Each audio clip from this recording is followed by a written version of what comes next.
ಆತ್ಮಸ್ವರೂಪವೇ ನಮ್ಮೆಲ್ಲರ ನೈಜ ಸ್ಥಿತಿ ಆದ್ರೆ ಅದು ಸಹಜವಾಗಿರುವುದರ ಕಡೆಗೆ ನಮ್ಗೆ ಆಕರ್ಷಣೆ ಯಾಕೆ ಆಗ್ತಾ ಇಲ್ಲ? ಅತ್ಯುತ್ಕಟವಾದ ಆನಂದ, ದುಃಖರಹಿತವಾದ ಒಂದು ಸ್ಥಿತಿ, ಅದು ನಮ್ಮೆಲ್ಲರ ಸಹಜ ಸ್ವರೂಪವಾಗಿ ಇರುವುದಾದ್ರೆ ಅದ್ರ ಕಡೆಗೆ ಆಕರ್ಷಣೆ ನಮಗೆ ಯಾಕೆ ಆಗ್ತಿಲ್ಲ, ಅಥವಾ ಆ ಕಡೆಗೆ ನಾವು ಯಾಕೆ ಹೋಗ್ತಿಲ್ಲ ಅಂತ. ಅದಕ್ಕೆ ಎರಡು ರೀತಿಯ ಉತ್ತರವನ್ನು ಕೊಡಬಹುದು. ಒಂದು, ನಾವೆಲ್ಲರೂ ಕೂಡ ಆ ಆತ್ಮಸ್ವರೂಪವನ್ನು ಪಡೆದುಕೊಳ್ಳುವತ್ತಲೇ ಪ್ರಯತ್ನ ಮಾಡ್ತಿದ್ದೇವೆ. ನೀವು ಲೌಕಿಕವಾದಂತಹ ಒಂದು ಪ್ರಕ್ರಿಯೆಗಳಿಂದ ಇರಬಹುದು, ಅಥವಾ ಧಾರ್ಮಿಕವಾದ ಪ್ರಕ್ರಿಯೆಗಳಿಂದ ಇರಬಹುದು. ಏನನ್ನ ಬಯಸ್ತಾ ಇದ್ದೇವೆ ನಾವು? ಸುಖವನ್ನು ಬಯಸ್ತಾ ಇದ್ದೇವೆ. ಎಂತಹ ಸುಖ ಬೇಕು ನಮಗೆ? ಅಲ್ಪಕಾಲದ ಸುಖ ಅಲ್ಲ, ದೀರ್ಘಕಾಲದ ಸುಖ ಬೇಕು.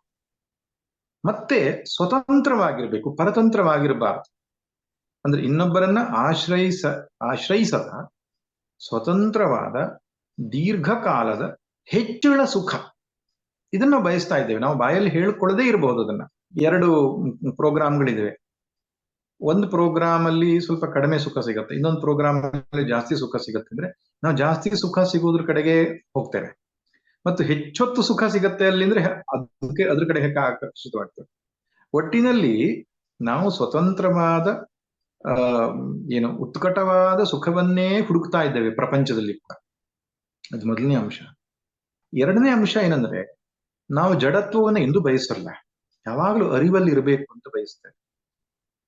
ಆ ಅರಿವು ಅನ್ನುವಂಥದ್ದು ಕೂಡ ಆತ್ಮನ ಸ್ವರೂಪ. ಮೂರನೇದು, ಯಾವುದೋ ಒಂದು ಸೀಮಿತವಾದ ವ್ಯವಸ್ಥೆಗೆ ನಾವು ಅಂಟಿಕೊಳ್ಳಲ್ಲ, ಬಿಡುಗಡೆ ಆಗಬೇಕು, ನಾವು ಮುಕ್ತವಾಗಿ ವ್ಯವಹರಿಸಬೇಕು, ಸ್ವಾತಂತ್ರ್ಯ ಬೇಕು ನಮಗೆ ಅಂತ.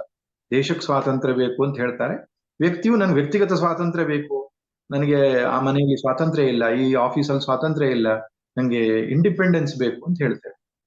ಈ ಸ್ವಾತಂತ್ರ್ಯ ಅಂತ ಹೇಳಿದ್ರೆ ಏನರ್ಥ? ಇದೇ ಅನಂತತ್ವ ಅಂತ ವಾಸ್ತವವಾಗಿ. ಅರಿವು, ಇರುವು, ಆನಂದ, ಆತ್ಮನ ಏನು ಸ್ವರೂಪ ಇದೆಯೋ ಅದನ್ನೇ ನಾವು ಪ್ರಾಪಂಚಿಕ ವಿಷಯ ವಸ್ತುಗಳಲ್ಲಿ ಹುಡುಕ್ತಾ ಇದ್ದೇವೆ. ಆದ್ರೆ ನಮಗೆ ಸಿಗ್ತಾ ಇದೆ ಇಲ್ಲ ಅಂತಲ್ಲ. ಒಂದು ಹಂತದ ಅರಿವು ಇದೆ, ಒಂದು ಹಂತದ ಆನಂದವೂ ಇದೆ, ಒಂದು ಹಂತದ ಸ್ವಾತಂತ್ರ್ಯವೂ ಇದೆ. ಅದು ಪೂರ್ಣವಾಗಿಲ್ಲ. ಯಾಕೆಂದ್ರೆ ಈ ಶರೀರ ಮನಸ್ಸುಗಳಲ್ಲಿ ಪ್ರತಿಬಿಂಬಿತವಾದ ಚೈತನ್ಯ, ಅದನ್ನ ಏನ್ ಹೇಳ್ತಾರೆ? ಚಿದಾಭಾಸ. ಚಿದಾಭಾಸ ಸಂಯುಕ್ತವಾದ ಅಂತಃಕರಣವನ್ನೇ ನಾವೆಂದು ಭಾವಿಸಿಕೊಂಡು ನಾವು ಅದ್ರ ಹುಡುಕಾಟದಲ್ಲಿದ್ದೇವೆ. ಆದ್ರಿಂದ ಅದನ್ನೇ ಅಜ್ಞಾನ ಎಂಬುದಾಗಿ ಕರೀತಾರೆ. ನಾವೆಲ್ಲರೂ ಮೋಕ್ಷದ ಕಡೆಯೇ ಸಾಗುತ್ತಾ ಇದ್ದೇವೆ ಅನ್ನೋದು ಮೊದಲನೇ ಉತ್ತರ. ಎರಡನೇ ಉತ್ತರ, ಅಜ್ಞಾನದಿಂದ ಒಡಗೂಡಿ ಅದನ್ನು ಹುಡುಕ್ತಾ ಇದ್ದೇವೆ.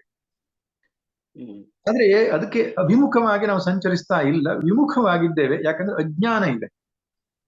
ಎಲ್ಲಿಗೆ ಆ ಅಜ್ಞಾನ ಹೊರಟು ಹೋಗ್ತದೋ ನಾವು ಅಪ್ರಯತ್ನ ಪೂರ್ವಕವಾಗಿ ಆ ಕಡೆಗೆ ಸೆಳೆಯಲ್ಪಡ್ತೇವೆ. ಅಜ್ಞಾನ ಹೋಗಬೇಕು ಅಂದ್ರೆ ಗುರುಶಾಸ್ತ್ರೋಪದೇಶ ಬೇಕು. ಗುರು ಅಂದ್ರೆ ಜ್ಞಾನ, ಬ್ರಹ್ಮನಿಷ್ಠನು, ಶಾಸ್ತ್ರ ಅಂದ್ರೆ ಉಪನಿಷತ್, ಭಗವದ್ಗೀತಾದಿ ಬ್ರಹ್ಮ ವಿಚಾರವನ್ನು ತಿಳಿಸುವ ಶಾಸ್ತ್ರಗಳು. ಅದು ನಮ್ಮ ಅಜ್ಞಾನವನ್ನು ಕಳಿತವೆ.